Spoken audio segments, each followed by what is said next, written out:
자, 안녕하세요. 오늘은 세법과 약간 연관이 있지만 세법하고는 약간 성격이 조금 다른 내용을 한번 설명을 해보도록 하겠습니다. 이 부분을 저희는 원가 회계라고 부르는데 뭐 이렇게 어렵게 설명하면 지루할까봐 요건 넘어가고, 이번에 종합소득세 신고를 하면서 이런 질문이 있었습니다. 나는 돈 번 게 하나도 없는데 왜 세금이 나오냐고, 이런 질문이 한 두세 건 제가 받았는데, 본인이 생각하는 이익과 그리고 세법에서 생각하는 이익이 차이가 나는 이유가 많은 이유가 있긴 한데요. 그 중에 한 개를 오늘 한번 설명을 드리고자 합니다. 예시를 한번 들어보겠습니다. A 상사는 2021년 의자를 판매하기 위해서 개업을 하였습니다.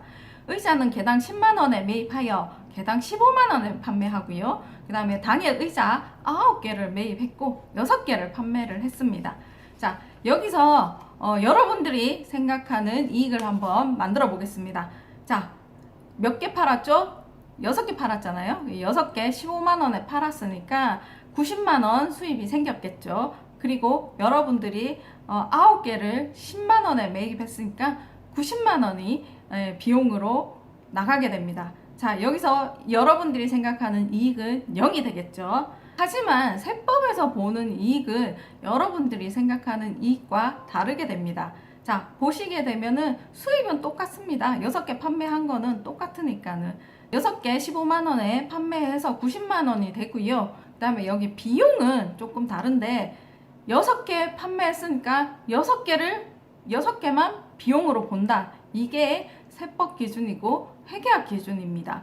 자, 비용 보시면 10만원짜리 6개를 판매했습니다. 그러면은 60만원이 되고요. 여기서 이익은 30만원이 됩니다. 여러분들이 생각하는 이익 0, 그리고 세법적으로 세금을 계산하는 이익 30만원, 요렇게 차이가 나죠. 자, 그래서 나는 이번에 돈 번 것도 없고 남은 것도 없는데 왜 세금을 이만큼 내야 되냐라는 이야기가 나오게 됩니다. 의자 재고를 한번 보겠습니다. 2021년도 개업을 했다라고 얘기를 했으니까 기초 재고는 0입니다. 단기에 의자 매입 9개를 했고요. 그 다음에 판매를 6개를 했습니다. 그러면 12월 31일 날 창고에 3개가 남아 있어야 됩니다. 의자 재고 3개를 여러분 뭐라고 부릅니까? 재고라고 부르죠. 이 재고는 재고 자산의 준말이죠. 재고 비용이라고 부르지 않죠. 우리가 창고에 남아있는 이 재고의 경우에는 2022년도에 다음에 비용이 되기 위한 자산입니다. 재고 자산, 재고 비용이라고 표현하지 않죠. 재고 자산이라고 표현을 하죠. 자산이 내년에 팔리게 되면 그때 비용으로 인식이 됩니다. 자, 뒤로 한번 가보시면 A 상사는 2022년도에 의자 3개를 판매하고 폐업하였다 라고 나옵니다. 그러면 이익 계산 한번 해보겠습니다. 여러분들이 생각하는 이익 같은 경우에는 수입 3개 팔았으니까 45만원이죠. 그리고 비용, 이번에 2022년도는 매입한 게 없죠. 돈 나간 게 없죠. 그래서 0인 거고요. 그리고 여러분들이 생각하는 이익은 45만원이 됩니다. 세금 계산용 이익을 한번 보겠습니다. 자, 수입은 같습니다. 이거는 3개 판매한 거는 사실이니까요. 15만원 곱하기 3 이렇게 해가지고 45만원이 나오게 되고요. 비용은 3개 팔았으니까 3개에 해당되는 비용을 여기에 들어가는 겁니다. 자, 30만원이고요. 세법적으로 계산한 이익은 15만원이 됩니다. 이때는 여러분과 생각하는 게 반대로 되죠. 나는 45만원이 생겼는데 45만원치만큼은 세금을 안 내는 거죠. 근데 세금이 왜 이렇게 적게 나왔어요? 이렇게 얘기하시는 분은 거의 없습니다. 여러분들이 생각하는 기준을 현금 기준이라고 얘기를 합니다. 한번 봐보겠습니다. 2021년도에는 이익이 빵이었고요. 2022년도에는 이익이 45만원이었습니다. 그래서 21년도랑 22년도랑 이익의 합은 45만원이 되겠죠. 그리고 세금 기준을 한번 봐보겠습니다. 2021년도에 이익이 30만원, 2022년도에 이익이 15만원 나왔습니다. 두 개 합치면 45만원입니다. 2년치를 보니까 동일하죠. 총을 보면 동일하죠. 사업기간 전체를 보면은 현금 기준이나 세금 기준이나 똑같거든요. 사실 이익은 총으로 보면 똑같은데 이게 특정한 과세 기간이 1년 단위로 잘려 있다 보니까 이렇게 되는 거거든요. 자, 한번 생각해 보세요. 여러분들 현금 기준이 합리적인가 아니면은 세금 기준이 합리적인가 한번 생각을 해보시면은 저는 모르겠습니다. 제가 회계학적을 그런 지식에 물들어 있고 세법적인 지식에 물들어 있어서 그런지는 모르겠지만 합리적이라고 생각하는 거는 세금 기준이 조금 더 합리적이라고 저는 생각이 듭니다. 왜냐하면은 재고도 팔면 현금이 되는 거잖아요. 그러니까 자산으로 처리하는 게 맞다라고 생각이 들거든요. 자, 그러면 이게 이해는 했는데 여러분들이 소득세 신고할 때 어떤 화면에 영향을 미치는지 한번 알아보도록 하겠습니다.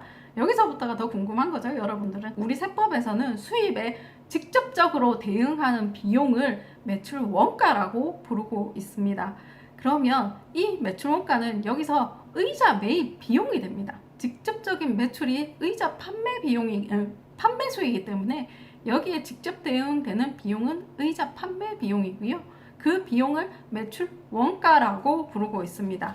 자, 매출 원가를 그러면은 아까처럼 직접적으로 자기가 장부를 작성을 해가지고 3개 매출을 했고 거기에 대한 비용이 30만 원이다 이렇게 계산할 수도 있지만 여러분들 보면은 3개만 매출하는 게 아니고 여러분들 300개, 3000개 이렇게 매출을 하잖아요. 기중에 이거를 카운트를 못 한단 말입니다. 여러분들은 실무적으로 이거를 어떻게 쉽게 할 것인가 계산을 연구한 결과 매입한 거에 기말에 창고에 있는 재고를 빼면은 단기 매출 원가가 나오거든요. 직접 대응한 거 판매 수량이 나오게 됩니다.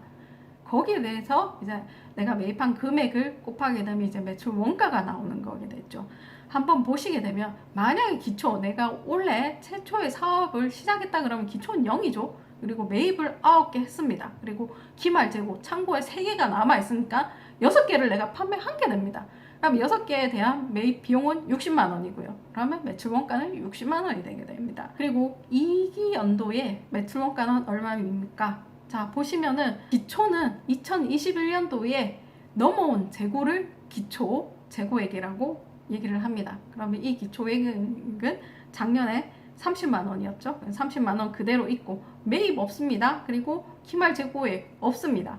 왜냐하면 9개에서 작년에 6개 팔고 올해 3개 팔았으니까 기말은 창고에 0이겠죠.